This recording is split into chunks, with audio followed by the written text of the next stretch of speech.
right, we're getting some work done at our property. I haven't made any videos out here in a while. We've got the new E60 on the pile here, pulling the new 18-foot PJ back there. The dump truck, they're in the process of changing the bumper on, so we're just using the new trailer. But anyway, we are starting on our house pad. It'll be a while still yet before we build, but trying to get set up to where when the dump truck or this trailer is headed home for the day empty, they can swing by the pit and grab a load of dirt and be a little bit more efficient about it. So the E60 is doing great. It's only got like 12 hours on it now. This is a bunch of material that we had stockpiled up here anyway. Like I said, grabbing it, loading it out. And we had a spot picked out for the house pad. I'm running over my water line dirt. We got the water line put in as well, and that'll work. We had a spot picked out where we wanted the house to go. Caleb got the soil all stripped off, and then we decided to move it. So now we've just got a big spot stripped off for no reason. Big spot stripped off for a house pad. So anyway, beautiful evening out here. So it's about 7:20 now, so we'll probably go till dark or so. Just having a good time moving some earth and trying to get this established so that, like I said, when we're headed home, we can catch a load of dirt with us. I'll try to throw you guys up in the 60 and we'll get this trailer loaded. The tent guy basically lives here now. He has done just about everything out here. I may regret that. We only went 15 on the windshield on the 595, but we went 5% everywhere else. Should be a hell of a lot cooler and look cooler, but that's what I need.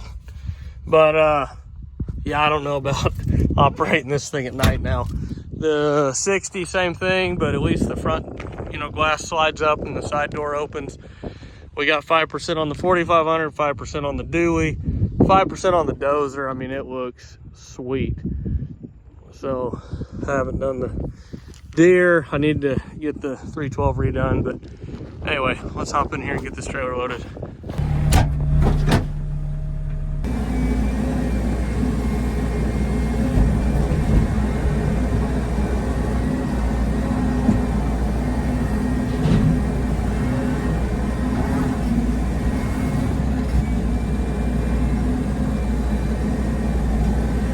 With the long reach on this machine, and I am so glad we did. For being a mini, for just being a mini X, it sure does have an impressive reach on it, which is more than handy. Like right there, I should have got that trailer a little closer, but it really doesn't matter. I mean, I can reach the whole trailer sitting way back here. Pretty impressive for a small machine. I think it weighs about 14,000-ish right in there. Running a 36-inch bucket like it's nothing. And I'm digging, I got the blade the other side going down the hill. And very stable, reaching over here with no blade down. Very impressed with this machine so far.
Y'all, it ain't as good as it seems. living a dream. It's killing me, killing me, killing me. It's killing me, killing me, killing me. Another day, another venue. There's trouble to get into, and love ain't on the menu again. Lonely as an eagle, I meet 1,000 people. So this is the spot that we had picked and got Caleb got all the topsoil stripped off, and then we, like I said, we did not like the location, so we moved it across the road here where it's going to take a lot more fill and a retaining wall, but ultimately I think that's where it would be best, so it is what it is.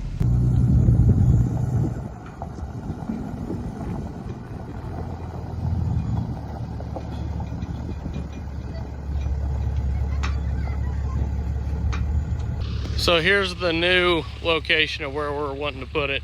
Did just notice that either we are way overloaded or the old tires need some air. But yeah, I think this thing's gonna be really handy for us. So the house will actually go, the pad will be obviously these corners on up, and then it'll go across the driveway just on the other side of the water line. So again, not ideal conditions because we just got this water line put in, and now we're going to abandon this section because it'll be underneath the pad, and we'll take it from the T-post over there, kind of half moon out, and go back into the line. So we'll abandon this strip here. It'll basically go from that white flag to right over here somewhere and straight across. So also got the wireless remote. This is going to be a challenge. We may have to go get the Mini X to get this unloaded. And it's going. Amazon winch remote and some diodes. Wired it right in. There's a load in there. I didn't count the buckets. As you can see, we're at over 13 volts because it's running off the charge wires. But that's a hell of a load in there. I also forgot the ramps were in there, so we're gonna dump them out. But yeah, that's full. That's a lot of dirt.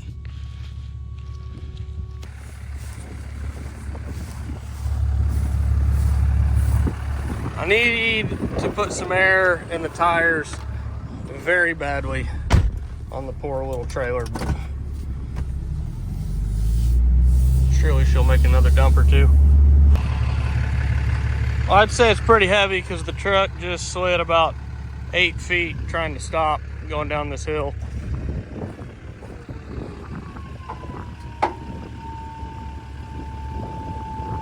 I'm afraid she does not have it in her. I don't think I did it any favors loading it all at the front, but I was too lazy to. I don't know if you could tell on camera. That's a 17-yard bed. That is a hell of a load. She ain't gonna do it. I'm gonna have to go get the 60 and help her out. Okay, so before I did that, I gave her a real quick back and forth action. And that's all it took. Shifted the load back just a tiny bit, and now it's going no problem. I've got the charge wires run to the truck. I don't have the light cable, I don't have the trailer cable hooked up, but got the charge cables hooked up. We are at 11.9 right now, and when I let off, we go back up over 13, whatever the alternator's putting out.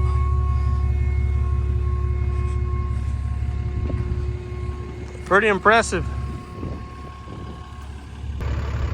Yeah, those are some hellacious piles of dirt right there. That's 2 loads. That's the topsoil we stripped, and so is that. But those 2 in the middle, that's 2 of these trailer loads. You can only see part of that one, but it's a lot of dirt. All right, I swapped out the 595. This will be the first time running it with the 5% on the sides. It looks obviously a hell of a lot darker in here than it actually, a hell of a lot darker outside than it actually is. But 15 on the window, on the windshield, front door, 5 everywhere else. So we're gonna go see how bad it is to try to run it. Okay, much darker outside now. Had an issue with the door switch when the tent guy took it off, took the latch off, mechanism off to tin it. He didn't get it lined up just right, so it wouldn't let me unlock the controls. But should be good to go now, so we're gonna give her a try.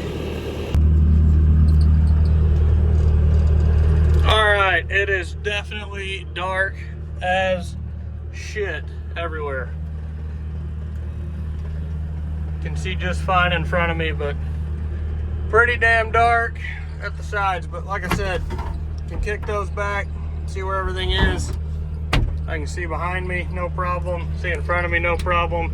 The only thing I'm kind of worried about, I don't know if he got that quite back in there either. The only thing I'm worried about is this bottom window here. I may end up later on going like 15 there. But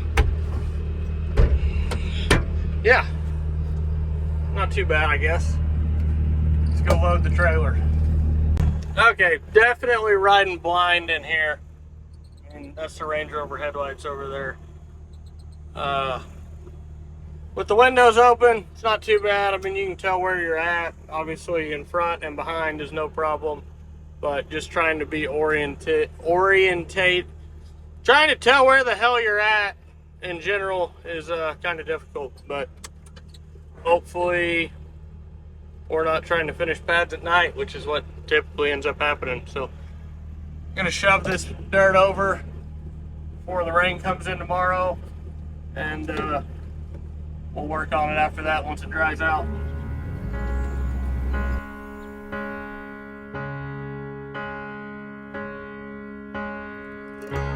They came in thinking top dollar to that old cotton crop farmer. They knocked on his screen door and he said, Lord, what you need, boys? What do you need, boys? And they said, you know, all the others went and cashed out. We got the subdivision all mapped out. It'll sit right here on this land, and you could leave town a rich man. And he said, boys, whatever you're offering, it won't be enough. 'Cause I got a little girl that used to swing right there. I still see her pink bow in her brown hair. She's in the big city, but she still calls home. What's she gonna do if she comes back and we're gone? And over there under that white oak tree, beneath the cross is where my best buddy's buried. Lasted 13 hunting seasons running strong. Keep your money 'cause a man can't leave his dog. And over there's where I got down on one knee. You can't buy that kind of dirt cheap. One man smiled and he kind of looked away. The other said, before we go, I gotta know one thing. Between the droughts and the floods through all the years, what in the world got you through? How the hell did you get here? And he said, that little girl that used to swing right there, I still see her pink bow in her brown hair, running up after one of them long days, her big smile making every little worry fade. And over there under that white oak tree, beneath the cross where my best buddy's buried, all them hunting seasons freezing in a John boat, me and him double barrel in a two-stroke, and that woman that said yes, and I got down on one knee. You can't buy everything that is important to me is here. No, it ain't something you fall into, it's something God gives you, and you hold on. All right, we'll call that good enough. Got some rain starting to fall. Was not at all trying to get that level, obviously, just trying to fill in all the holes so that maybe it doesn't hold water, I gotta go fill up the pressure washing unit so those guys have water for in the morning, and we're gonna call her tonight. Let this get some water on it.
You can't buy that kind of dirt cheap.